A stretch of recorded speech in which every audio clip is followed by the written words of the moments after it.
What's up, everybody, and welcome to a brand new episode of Life's a Garden.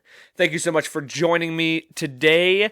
Hope you're having a great day. If you wouldn't mind, please like, share, and subscribe to the YouTube channel, Spotify.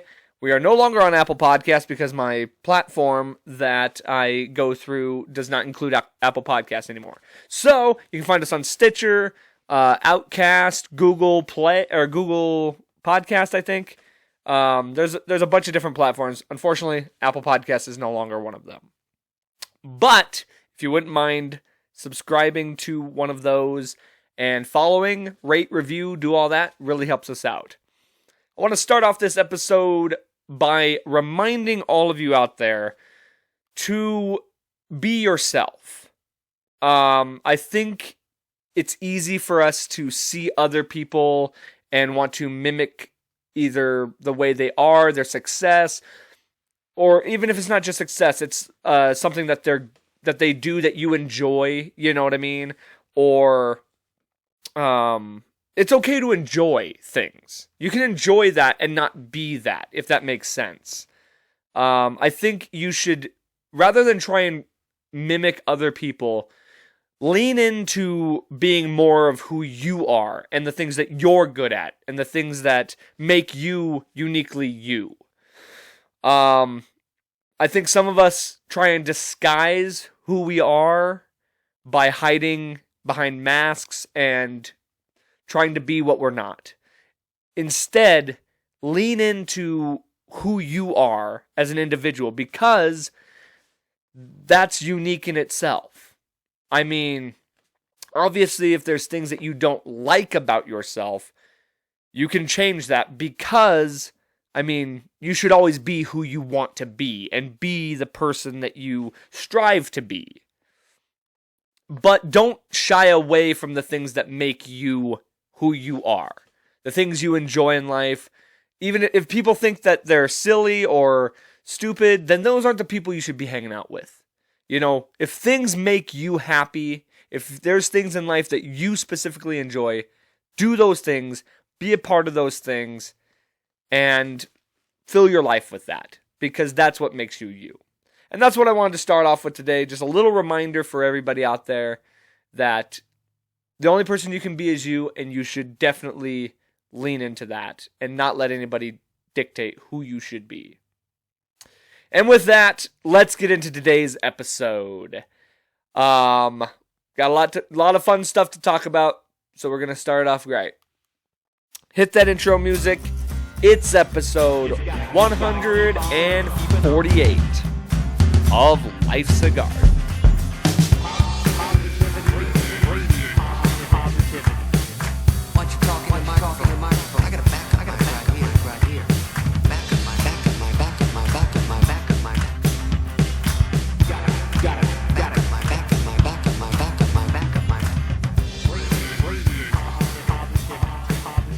Yes, sir. Brand new episode, brand new week. Thank you so much for joining. First thing I want to start off with is sending out a huge thank you to everybody who came out this weekend to support, or I guess I should say last Thursday, on beautiful 420, for coming out to Andy's, supporting the band, and supporting local music. To the few of you that did come out, we really appreciate it. Now, I'm not going to complain. I'm not going to be bitter. But it was a pretty weak turnout. Huge appreciation.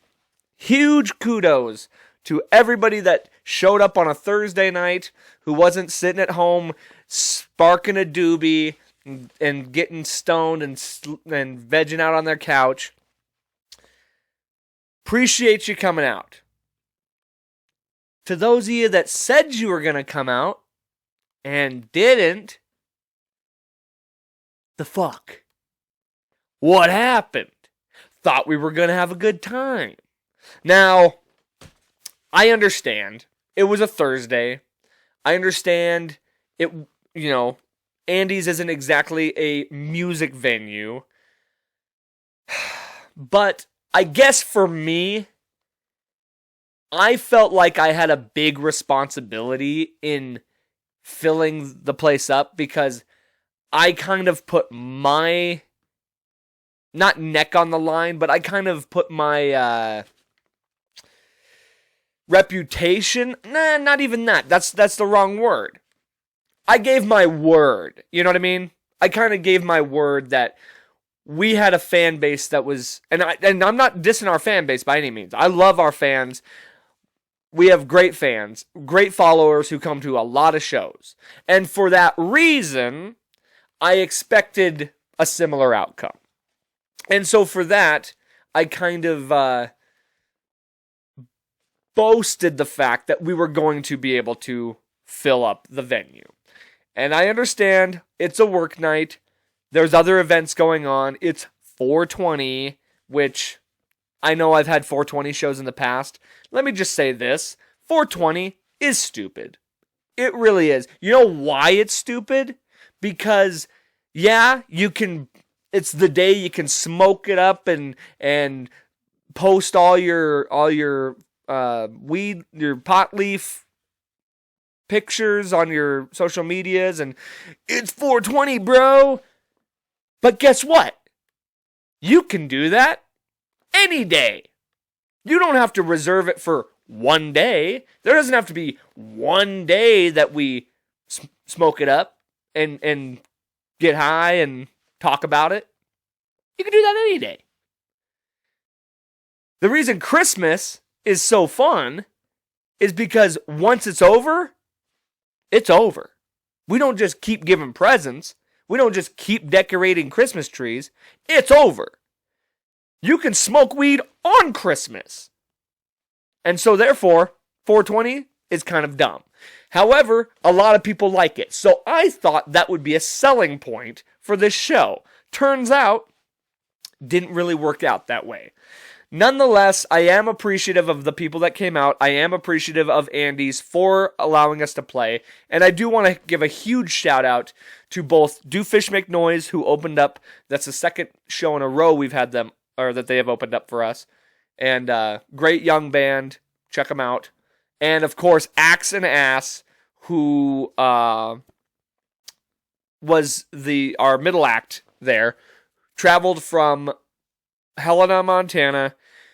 Go check them out. Dude, those guys, they killed it in the show as itself, but supplied sound and lights, to which they operated the light show for us, and it's a huge difference. Like, adding lights to a show makes a huge difference. And so I just want to give a shout out to those guys for supplying us with the sound and the lights and all that stuff. Please do me the favor of going and checking them out as a thank you to them from me. And so I just wanted to give them a shout out on that aspect.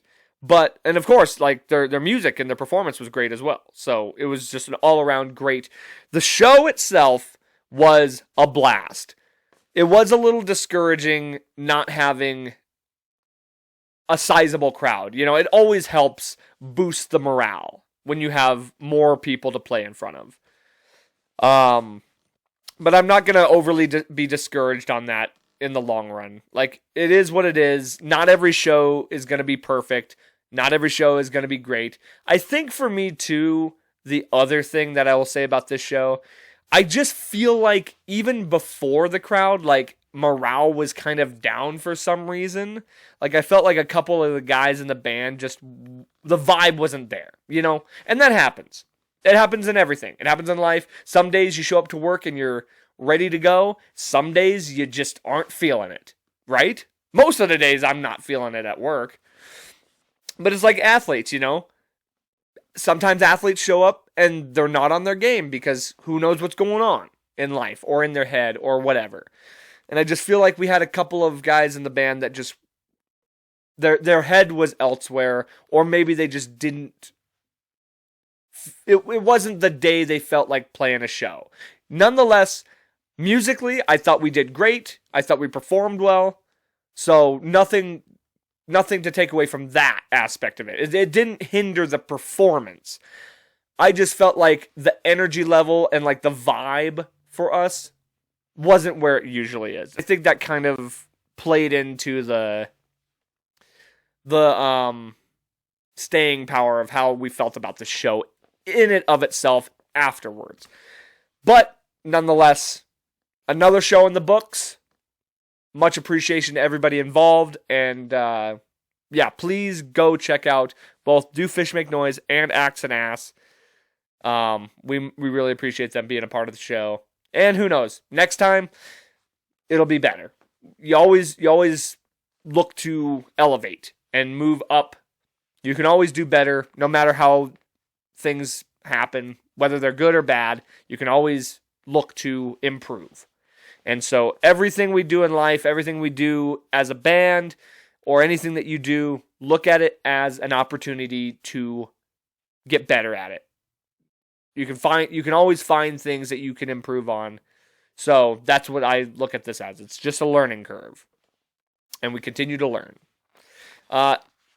Continuing on with the band talk, hopefully finishing up recording this weekend. We're getting the last two things. I will be going into the studio for my vocals. Little nervous about it, but honest, I'm nervous and confident. And you can be both, you know? You can be nervous and confident at the same time. And I think once I get that first one out, the nerves are going to drop pretty quick. So, excited to get that done. I also want to, I know last week, talked a lot about the Denver trip, but there was things that we did not get to because there was just so much to cover. I do want to thank Pal and Michaela again for being on the show last week.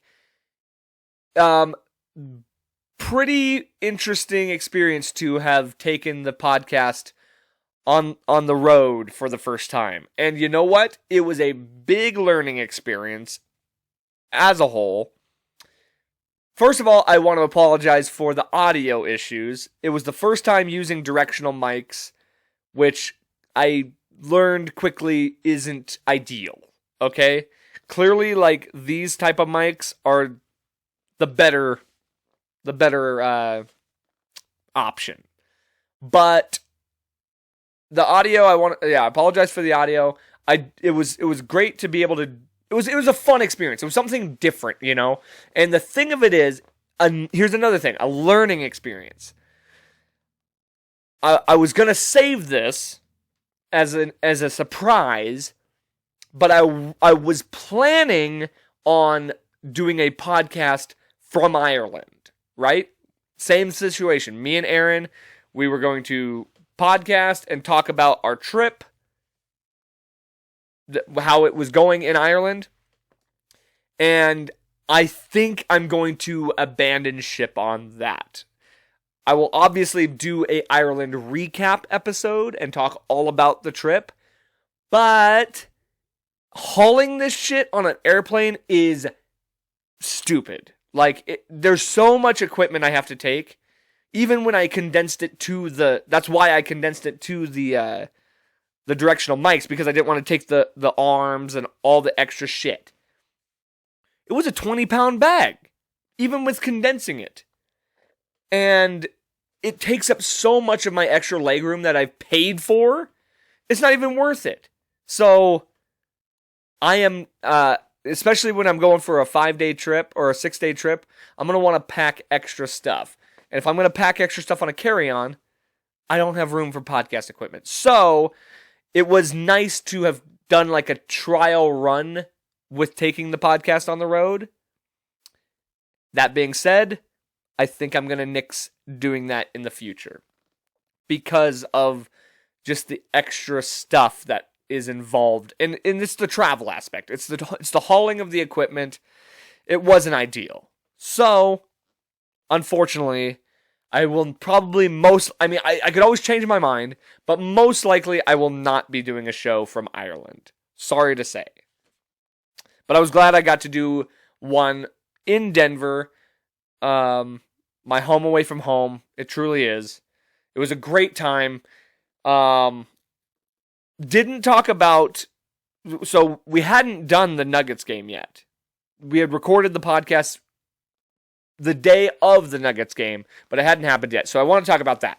What an experience. I've been, last year, me and my brother went to a Nuggets-Warriors game. And this time, I made it a point. I wanted to sit in lower seating. Because anytime I've ever been to a hockey game or a football game, I've done both. I've sat up high and I've sat down low. And it's always better down low. So, that's what we did. We sat down low. My cousin Gabriel joined us, which was awesome. I'm so glad he got to be a part of that. We got some free shirts out of the deal. They had these like light up wristbands, so like you see in certain like concerts or football games and stuff, where like the whole crowd it like makes an image with the lights. It was a wristband that was doing that. Pretty cool. And obviously, if you just look back at the score, the Nuggets absolutely dominated the Timberwolves. What a game to be at.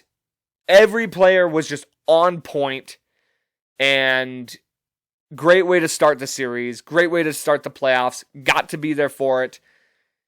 It was electric. That's the best way I can explain it. Watching the guys just drop threes, slam dunks, and down low, it is so much different. It really is. You get so much more of an experience. Anytime, if I could make any recommendation to anybody out there, if you are ever planning on going to an event, whether it's a concert, a comedy show, a sporting event, anything that's live entertainment, get the closer seats. Pay the extra money and get closer. You're going to get your money's worth, even if you lose, to be honest. Obviously, you want to win, but you're going to get your money's worth in the end because it's just that much more electric. Yeah, I was super glad that I got to go on that trip with Pal and Michaela. So glad they invited me. It was a blast. Another thing I learned on this trip was, and I don't remember if I actually mentioned this last week, so I'm just going to repeat it because it is worth repeating. One thing I learned on this trip was to not, it's okay to not be in control. In fact, it's not only okay to not be in control, it's almost better. You get a better experience allowing yourself to like go with the flow. You know what I'm saying?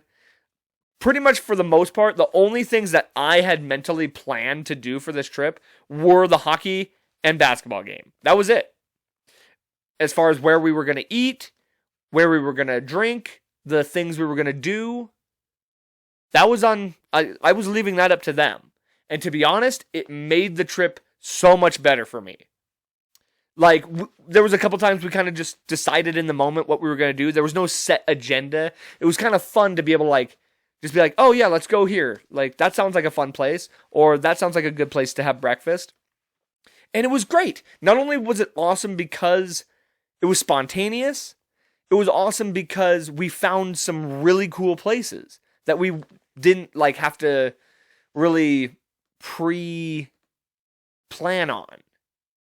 And it made, not only did it make the trip feel funner, it made it feel longer. Because it wasn't like a premeditated go, like you already kind of had it planned in your head. And once the experience is over, it doesn't feel as fulfilled because you already had such high expectations of what that was going to be like. When you do it in the moment, you're fully experiencing it as the moment is happening. So it feels like you're taking in more time, if that makes sense. So that's another thing I got to say is go with the flow. Just don't have too many things premeditatively planned. There was a few things that we had planned that just kind of fell through, and we were just like, we went with the flow. We were going to go on a brewery tour, but our lunch was taking a little longer, so we just decided to stay, enjoy our lunch, not rush it. Even with food, I was prompted to try different foods that I normally wouldn't, and was pleasantly surprised. Go outside of your comfort zone. I've talked about this fairly recently.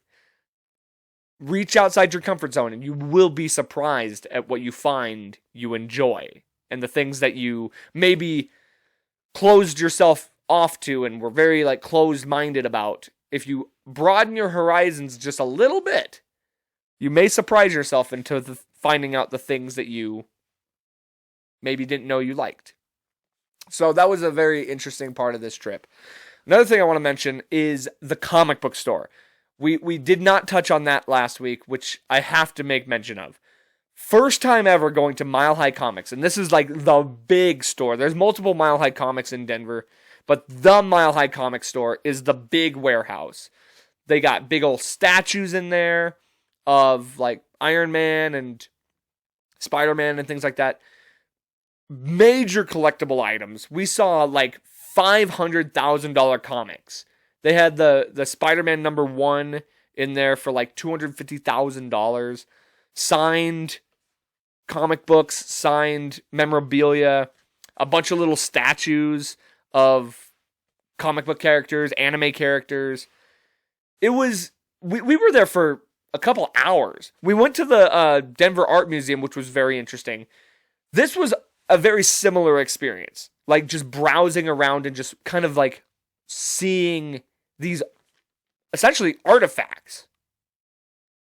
There was like collectible toys and collectible trading cards, things like that, like all kinds of different stuff. And they had like horror themed stuff from like, Nightmare on Elm Street and all that stuff, like different horror genre stuff, sci-fi, Star Wars, Lord of the Rings, Game of Thrones, all that stuff. They had Power Ranger stuff. They had a display case full of old Ninja Turtle toys. And I gotta be completely honest with you. I was looking at those toys. These are all the toys I had as a kid. And they're the original molds for the Ninja Turtle toys. And there's a ton of them, right? I used to have the Turtle van. They didn't even have the Turtle van there. But they had Leonardo, Donatello, and Raphael. They did not have Michelangelo. If they had Michelangelo, I would have dropped a Benji on those toys. They weren't even that much. They were like $8 a toy. I would have, because they weren't in the packages. But I still would have bought them, just because of nostalgia. I'm sitting there looking in this case and seeing toys that I had forgotten that I had. I knew certain ones that I had remembered, but there were certain ones that I was like, oh shit, I had that one. And I started getting kind of emotional because I was like just being like flooded with I don't know, like a really deep nostalgia. There's levels to nostalgia is something I've kind of learned, because that hit a note that just I was not prepared for. I'm sitting there just staring at these toys. They're just plastic, right? And that visual brought me immediately back to being 6 years old and playing with my Ninja Turtle toys. It was a very, like, almost spiritual feeling, like a spiritual interaction that I was a part of. And not just that, I saw old Dragon Ball Z toys in the packages. Like, even just seeing the artwork on the packaging brought back memories of walking down a Kmart aisle and being like, oh, this is one I really need, or not even need, but this is one I've been really wanting. And like just seeing the display and all that. It's very therapeutic almost to like be brought back to that time when it's like this was a very meaningful time in my life as a kid. And in some ways, I feel like I just never have let go of that being a kid feeling.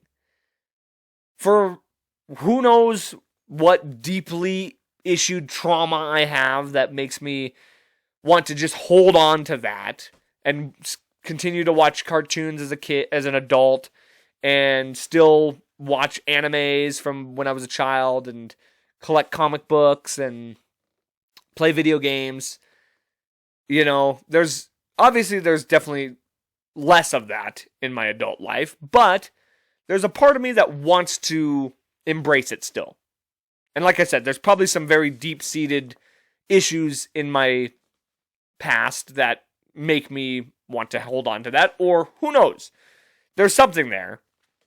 But to see that stuff, it really was emotional. It was an emotional experience, and I loved it. It was one of my favorite parts of the trip, was to be able to not only go there, because it's always been something on my list of things to do in Denver, a place I've been multiple times, and I don't know. It was, I finally got to check that off my list. So that was one of my top things that we did in Denver.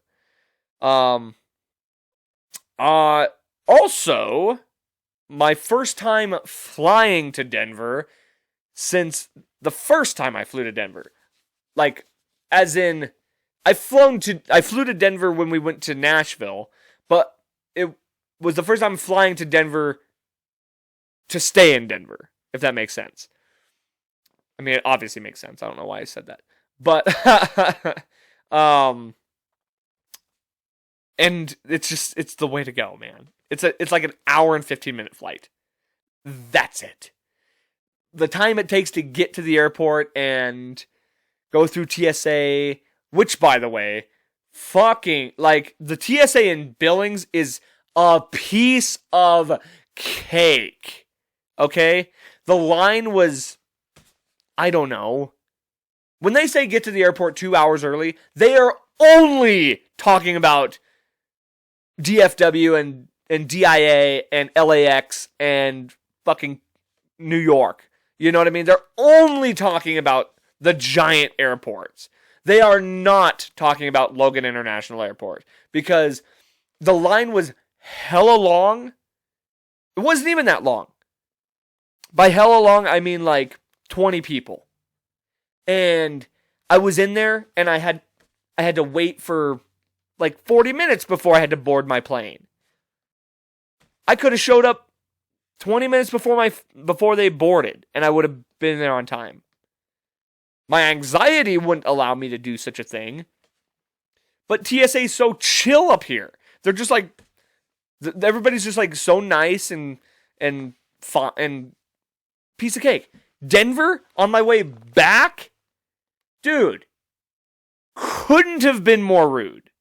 Like, and I'm like in a fucking, I walked, because they do the stupid back and forth thing with like the rope.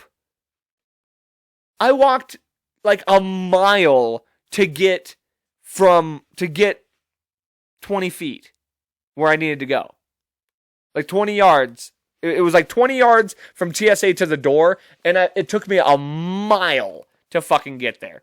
And the second we get right up to the line, the guys like, the TSA are like yelling at the entire crowd, saying like, you don't need to put you don't need to take stuff out of the bag. Make sure you put your like, treating them like idiots.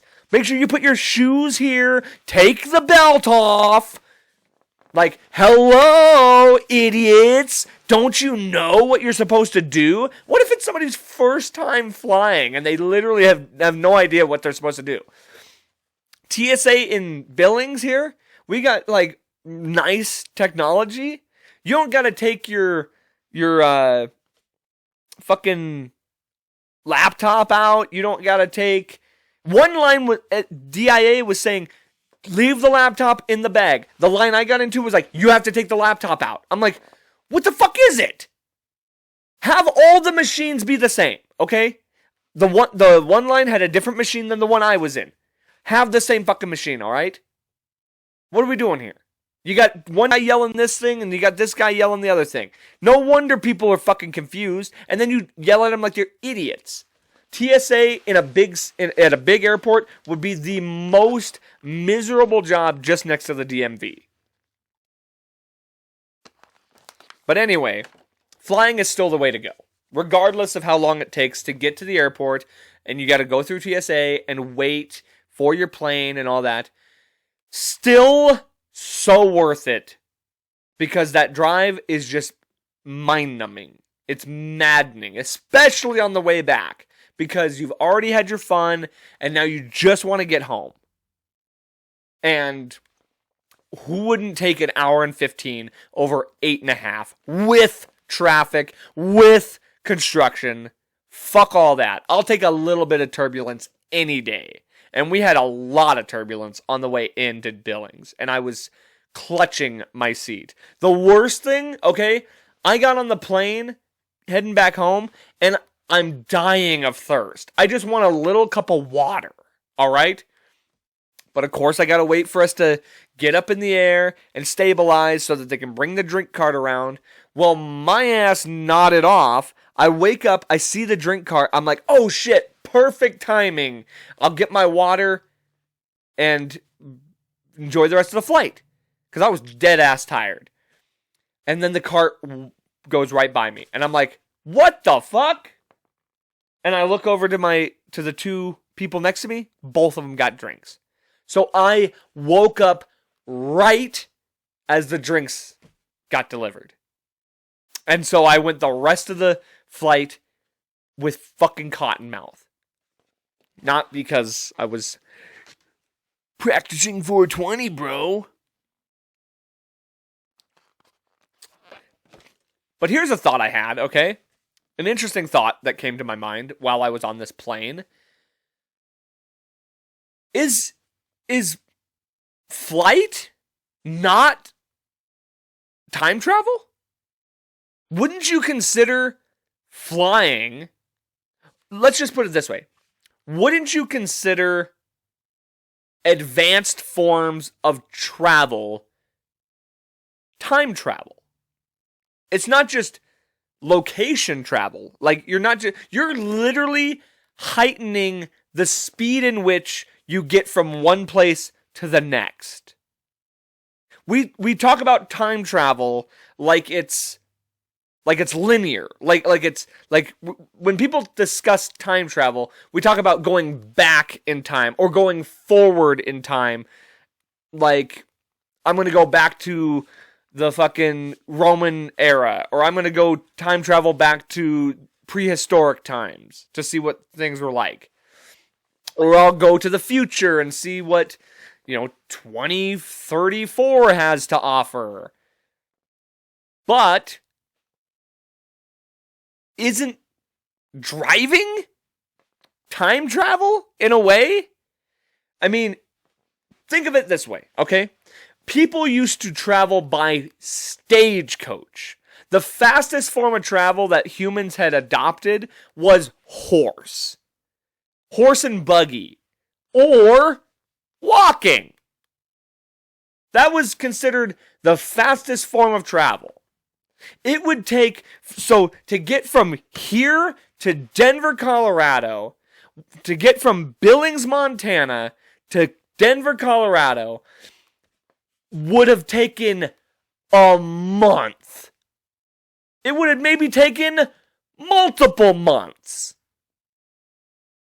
So if you took a car, if you took a fucking 2004 Nissan Sentra to the 1800s and showed them that, they'd look at it like it was a time machine.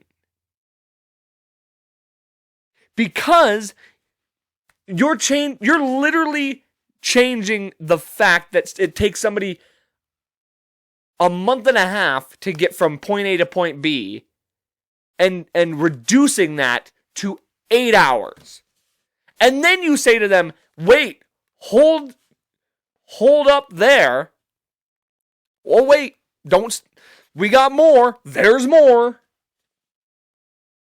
Airplanes. Check this thing out.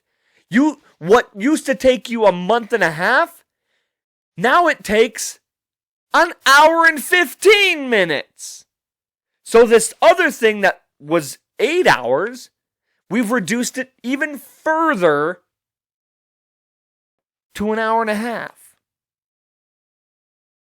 And if you act now, we'll throw in an extra 15 minutes of free time. Like, that's an offer you can't refuse. So if you took a fucking pilgrim and you said, check out this car, or check out this airplane, or, hey, they didn't even stop there. Bullet train. They were like, fuck flying. Flying takes too long. You gotta get up and then down and in and out of the plane. Let's get on a train that's already on a track and just boom. We'll get there in 20 minutes. We keep advancing the rate in which we can get from point A to point B. And that, in and of itself, is time travel.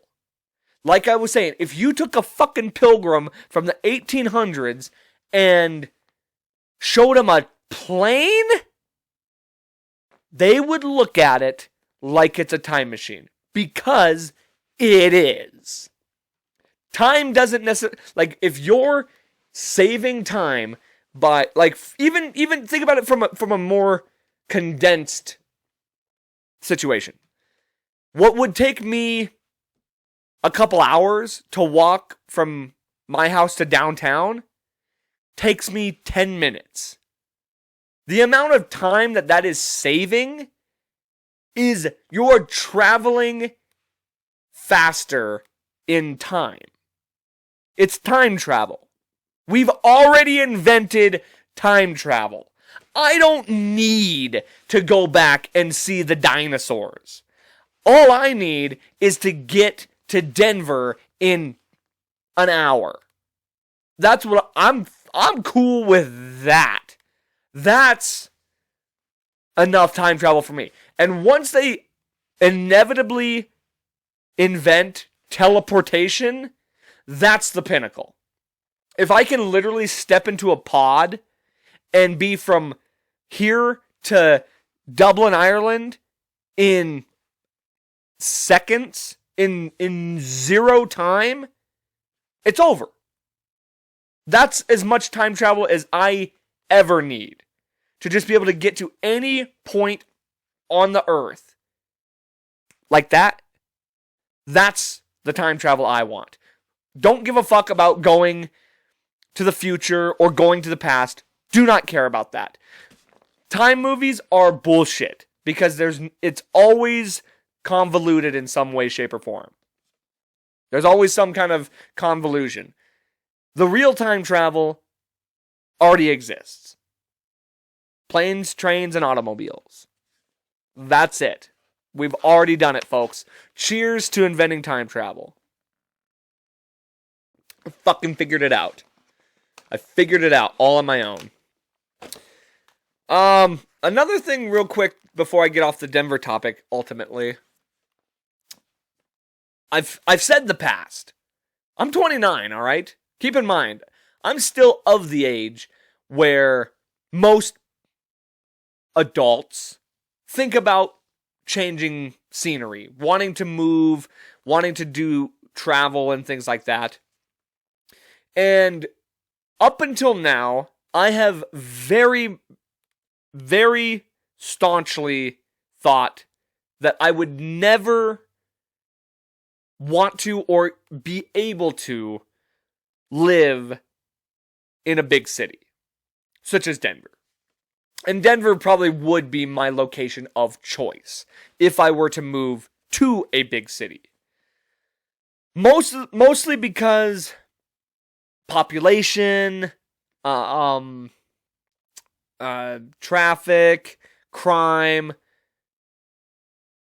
ideologies, things like that are most of the things that would keep me from really enjoying a big city. On the opposite side, a lot more entertainment, events, just way more things to do. And ultimately I decided, I would never be able to handle that and enjoy that the way others do. Until this trip. We stayed in an Airbnb, which is not really typically my go-to option. I prefer a hotel. But having stayed in an Airbnb, it gives you more of that in-home feeling. You go to a neighborhood, you drive through more residential areas. It's not just downtown. And I was thinking to myself, like it was a little bit, it made it a little, okay, it painted the picture better for me to be able to think I could actually live here. And I thought to myself,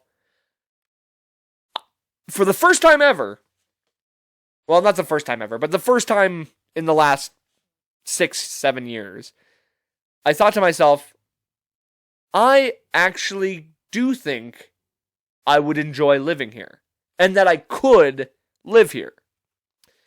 Now, there are extenuating circumstances in my current living situation, in my current life, that make that very difficult for me to abandon. I would not be able to just up and do that. That being said, I used to have a very heavy attachment to my home. I no longer really feel that way. I could move out of this home anytime. I've already talked about it. I've already thought about moving into a different home here in Billings. I don't really have that attachment anymore. The only real thing, like, my friends, that was another very hard thing, like, that was a thing that was anchoring me to Billings, was my friends and my family. Now, my family is still part of that, even though, like a good majority of my family, I've become very distant with. Or not, I guess distant isn't the right word, but we're not, like, super close. We're not so close that it's tying me down. Pretty much the only one is my mom. My dad's already passed. My mom's pretty much the only one that kind of keeps me here more than any other family member. And my cousin Aaron, but he's part of the band, which is the other thing. Now, before I get to the band, friends. Friends were a big attachment for me. Now, a lot of my friends are getting married, moving away. They're starting their own lives. I see my friends and less as time goes on. I don't really have that attachment anymore. I will always be friends with them, but if I'm going to be friends with them over text and phone, I could do that anywhere in the world. The band is the other major attachment, and if I didn't truly believe in this band, if I didn't truly believe that this band was something to stick to, not only to stick with, but that could actually be something, even if it's just something that I can be proud of. Whether we make it big or not, that's not really the thing. It's more like, I believe in this to be something that I will look back on and be proud of in a time of my life. And I'm not willing to let that go. So, with that being said, if for any reason the band were to break up, the combination of the band breaking up and my mom passing away, if those two things took place, I would not even really hesitate. And I would actually, I would move to Denver for maybe a year or so, just to check it out, just to try it out and see how I like it. I would give it a trial run. Absolutely. I'd pack all my stuff right now. Or maybe sublight my home for a year. I don't know. I'd make some kind of arrangement, see how I like it. I would be willing to do that right now. Now, that's not to say that my opinion could change. Obviously, I have recency bias, having just been there. But this might have been one of the most enjoyable times I've spent in Denver. It wasn't chaotic. Because normally when I'm in Denver, it's go, go, go, go, go. A lot of busy activity, a lot of traffic. I didn't feel that this time. We weren't in those areas. We took back roads, you know? It was a lot easier to get around. And so, my opinion may have changed a little bit about the idea of potentially living in a bigger city. So, that's all I got to say about that. That was just another thought I had. Definitely not saying I will. I'm just saying the possibility is more relevant than it ever has been. Moving on. Talked a lot about Denver stuff, as I did last week, but let's talk about the Super Mario Brothers movie.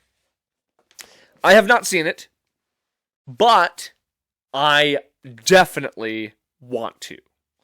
It was the highest grossing animated movie on opening weekend of all time, beating out Frozen, I believe, which was number 1. Frozen 1 or Frozen, I think maybe Frozen 2 was number 1. I don't remember.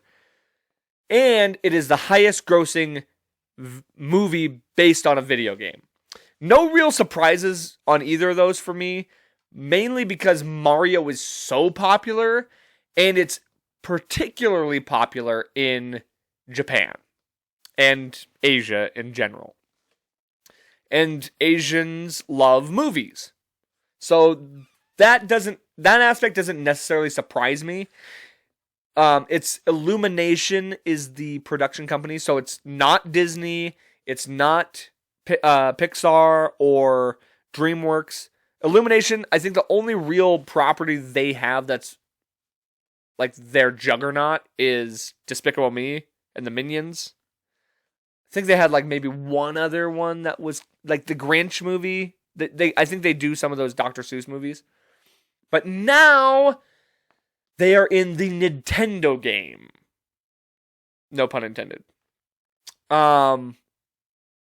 Which is pretty exciting. Because I wasn't sure what to think of this based on the information I had been given, knowing the cast, knowing it could easily have been fucked up. Let's just say that. They could have easily fucked this up. And apparently, the reviews are in, and it's great, okay? And therefore, I am excited. Because they are already teasing the possibility. It's not confirmed as far as I understand, but it would be absolutely brilliant for them to make a Nintendo-verse. You get a Donkey Kong movie, Star Fox, Zelda. Do you know how good a fucking Zelda movie would do? You can do Metroid, Kirby, and then you culminate it all with a Super Smash Bros. Movie. Super Smash Bros. Is one of the most popular games of all time. And then you combine them all, you put them all together. A Zelda and Star Fox movie would be so epic because you could make them, they could have their comic reliefs, but those would have to be a little bit more serious as opposed to how I imagine this Mario movie is. I get the feeling the Mario movie is a little bit more comical, which makes sense, but there's bound to be some like notes of serious moments or dramatic moments in the cartoon or in the movie, but I have to see it to find out. But I think it would be epic for them to do a Nintendo verse. Now, on the topic of this Mario movie, it wouldn't, I'm going to say, I wouldn't be bringing this up if I didn't have something to add to it. It's doused in controversy. Who would have known? A successful kids cartoon, and it's doused in controversy. Not in the way you would probably think, based on how most entertainment is nowadays. People are pissed off, and this is a minority of people that are pissed off, but the loud voices on Twitter and Facebook and all this are pissed off because it's not woke enough. Because they didn't have any gay characters or black characters or X, Y, and Z. First of all, it's based on a video game, a story, a product that's already established. They've already established none of these characters are gay. They've established none of these characters. I mean, as far as I can tell, from the previews, Peach is kind of a strong woman character, which she kind of already is in the games. I guess she's kind of the damsel in distress, per se. But it seems like they kind of make her a bad bitch in this movie, from what I could tell. So that's kind of wokey, isn't it? The thing of it is, as I already mentioned, Japan is a major market for this movie. And guess who don't fuck around with woke shit? Asians. They're, surprise, surprise, for the most part, I'm not saying Asian people, but Asian countries, especially China, they're not really down with the woke stuff. So you would imagine they're not going to put it in there. Now, the other thing people are complaining about, this is completely different than the whole woke shit. They're upset that Chris Pratt voiced Mario. Personally, I thought it was kind of an interesting, possibly odd choice.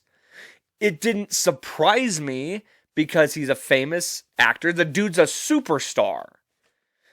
So it wouldn't surprise me that they would want to cast a superstar to play a superstar character.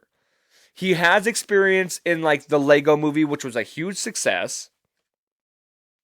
And somewhat of a recognizable voice, you would say. Oh, God. Hang on. I'm actually going to answer this on the podcast. Hey, what's up, man? You're on the podcast. Oh, shit. Yeah, forgot, buddy. Oh, you're good? I was like, should I answer this? And I was like, yeah, I'm going to answer this on the podcast. Hey, what time you guys going to Hooligans then? We're going to get down there at like... The game. The game starts at 7:30, so we're going to get down there at 7. Yeah, I've seen that. Word. Do you guys want to stop at Hank's first, maybe, and have a beer there, and then go over there? You know I'm down.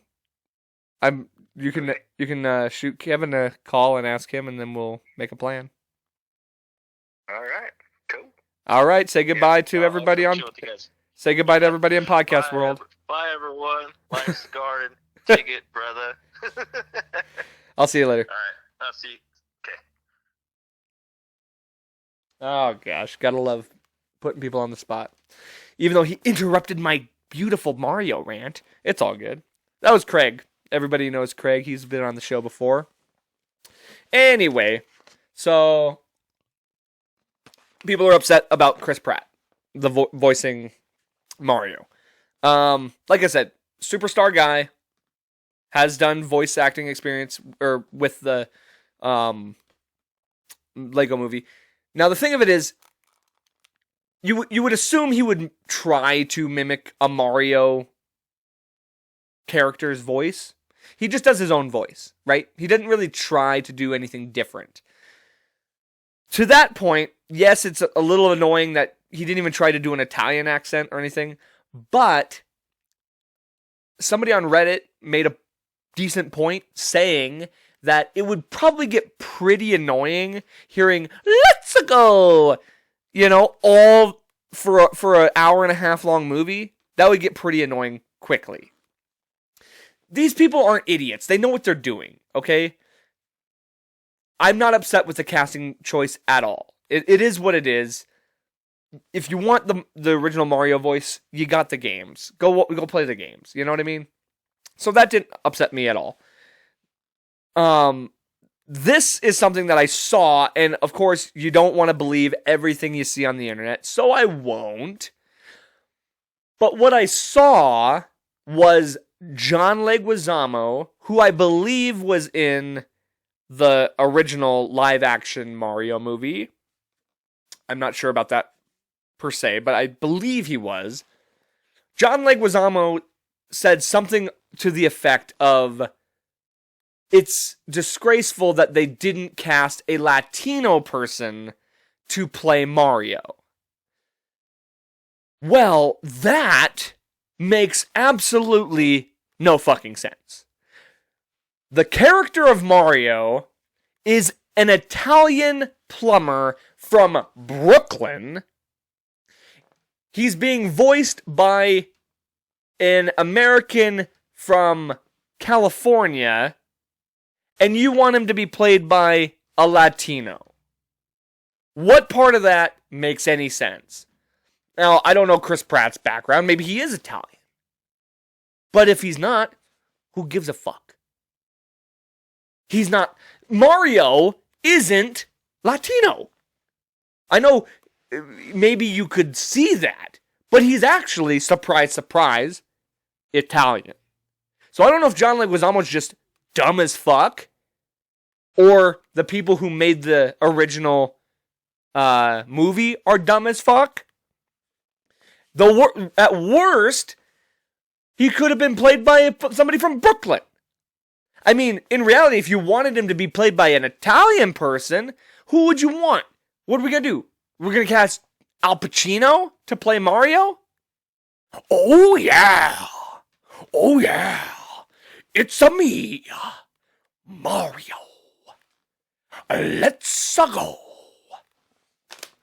Wahoo! Hooah! Then you get like Joe Pesci to play Luigi. Oh, these fucking... I can't do a very good Joe Pesci. Let me see here real quick. I gotta try it now. I already put myself in the spot. Koopa Troopas, paratroopers, who gives a fuck? That was pretty good. These Goombas, huh? We fucking stomp on their heads, huh? Fuck these Goombas. We stomp on their heads. That was terrible. But Joe Pesci. Yeah, you get Joe Pesci to play fucking Luigi. Is that what you're gonna do? And then you still get Seth Rogen to play Donkey Kong, of course.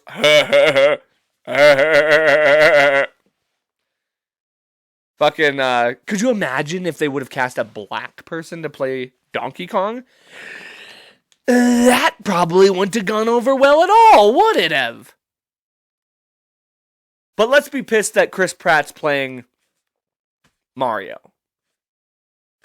Who gives a fuck? Oh, yeah!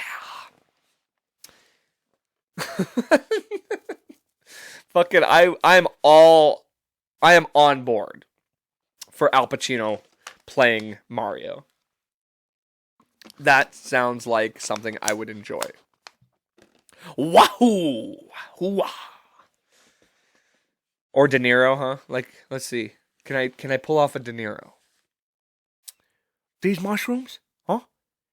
You want these mushrooms? These mushrooms make you grow. This one give you extra life. Mushrooms? Talking about mushrooms? Yeah. At least I nailed the Al Pacino one, huh? Oh, and also, cannot forget to talk about the gem, the absolute gem of a human that is Jack Black. Of course, adding just that little bit of extra flavor, playing Bowser. And who couldn't mention Peaches, peaches, peaches, peaches, peaches, peaches, peaches, peaches, peaches, peaches, I love you. The song that's taking the world by storm. Peaches, by Jack Black as Bowser. Jack Black is a fucking gem of a human being. And it cannot go unnoticed. I'll close the show just by saying this. Because I talked about the music stuff earlier today. I talked about the band, the show. I talked about how the band is very much a part of what's holding me here and a very strong attachment for me. It's come to my... I've concluded that Jack Black is heavily responsible in inspiring me to be a musician or to be in a band, to want to perform live music. Not because of Tenacious D, which is amazing in and of itself. Not because of the Pick of Destiny, because of School of Rock. The movie School of Rock maybe isn't single-handedly, but it is immensely responsible for inspiring me to want to be in a band and be a musician. Because that movie came out at the same time I was the age of those kids. And it made me believe that I could do it. Like, if these kids can do it that are my age right now, why couldn't I do it? And that's when the dream started. Since that time, I've been wanting to be a singer and a musician and just part of a band. That movie is a huge part of what inspired me. So, a huge thank you to Jack Black for, I mean, who would have thought, right? Normally you get inspired by a live show or another band that you hear, which I have been, but the thing that made me want to do music was the movie School of Rock. So hats off to Jack Black. He's a gem of a human being. He's still to this day one of the most funny and humble people that you can see, and you gotta love it. So definitely gonna go watch that Mario movie. Gotta check that out. And that's how we're going to close the show, folks. Thank you so much for joining me. Much appreciation. And thank you to everybody who came to the show one more time. I do appreciate that. Flying is time travel. We figured it out. We figured that shit out. We've already done it. Congrats to the humanity. Don't forget to be yourself. Be true to yourself and never let that go. But most importantly, never forget, life's a garden. Dig it. You've got